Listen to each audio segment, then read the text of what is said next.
We're working our way through some mailbag here. Gaming cases, transporting your miniatures, bringing your stuff to the gaming club, to the event, to the store.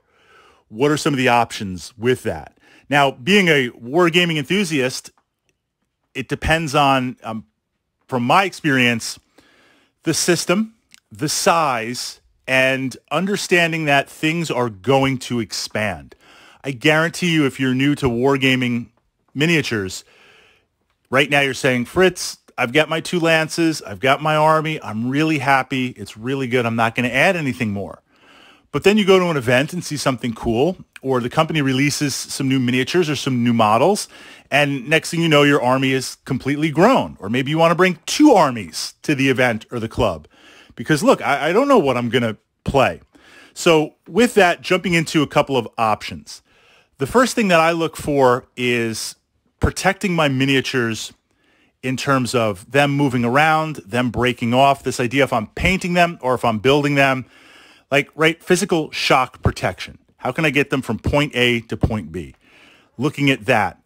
Sometimes it's just generic foam where you pluck out the cubes. Sometimes, depending on the army, like my Tyranid army, Warhammer 40,000 Tyranid army, it's like space bugs, right? Some of the more models are very intricate with wings and swords and claws and tails. That requires some custom foam to be cut out. So we look and we explore that. I do like a case that kind of has a hard shell.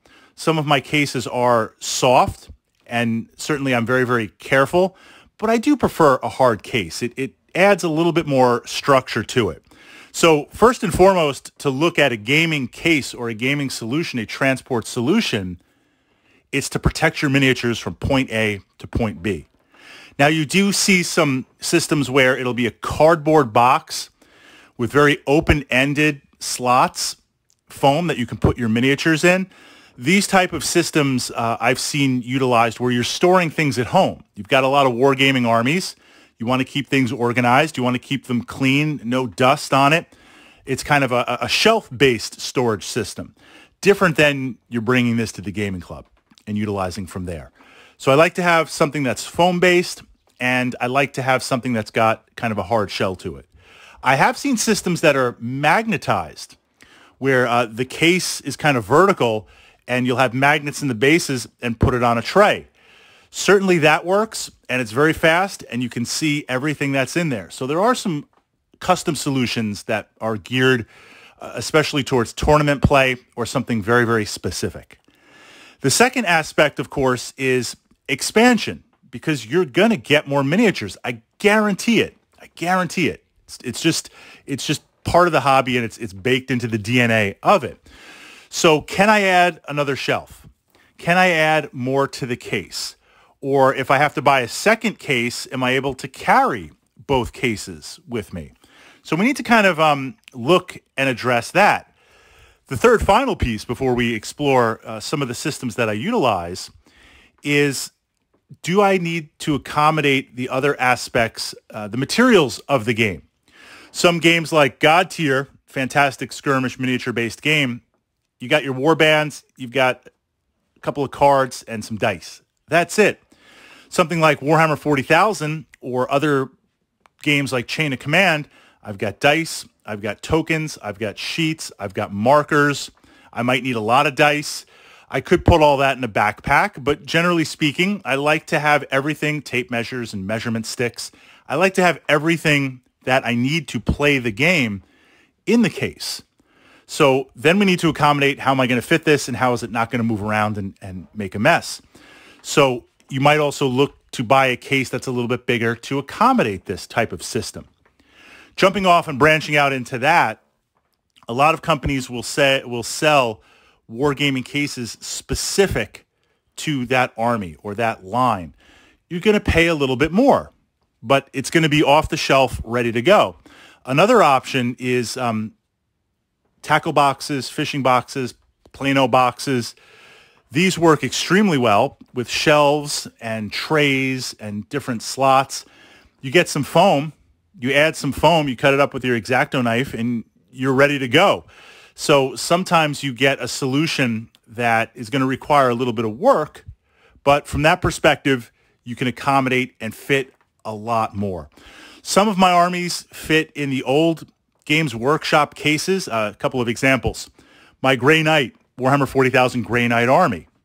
It's small. I've got some Land Raiders. It fits in one old school GW gaming case. My Eldar army, it's a little bit bigger. The vehicles and stuff have a lot of little pieces on it. So even though they're within foam, they take up a lot more space. I've got the old Army Transport motor pools. I've got some other soft cases. But an example like my Tyranid army, it's so big, it's so massive. I have these two huge, I don't know the numbers, maybe it's 5150 Plano box cases where they're just massive because I've got to accommodate the armies. My X-Wing miniature-based army, another Plano tackle box. It's literally so big. It's like about 2 feet tall. You can sit on it. It serves for that. But I have everything in there. X-Wing miniatures, the movements, the dials, the ships based in trays by factions, the cards, 3D asteroids and terrain, space junk, like literally with the exception of the Starfield mat, which I carry, everything is in that because I knew jumping into X-Wing miniatures that, hey, this is going to grow. I've got to organize these ships. I want to do it by factions. But then I have all these X-Wing miniatures has a lot of other stuff needed to play the game. Tokens, templates, maneuver sticks, tokens, dice, all this type of stuff. I want to be able to accommodate it. So I knew going into that, not only was my collection going to grow, but I need to figure that out. But this is something as you jump into miniature wargaming that you want to start thinking about. Because even if right now you're new to the hobby, you're playing, you're having a lot of fun, it's just some friends, you've got your miniatures at home. Look, I can put them in a box and bring them. That works for a little while. But as you invest in more miniatures and more time and you paint them and you make custom marker tokens and you have dice and all these things, you're going to want to be able to accommodate it, transport it, store it, keep it safe, keep the dust off it when you have it stored at home. And the type of solution that you need, you want to start thinking about that ahead of time. It's part of the hobby. It's absolutely part of the hobby. So I'm going to switch it over to you guys. In terms of systems and in terms of solutions, what are you storing? You know, like what are some of the things to look at either off the shelf or with a custom build? Or do you go with something from a wargaming company or a wargaming product where literally everything is there, ready to go out of the box?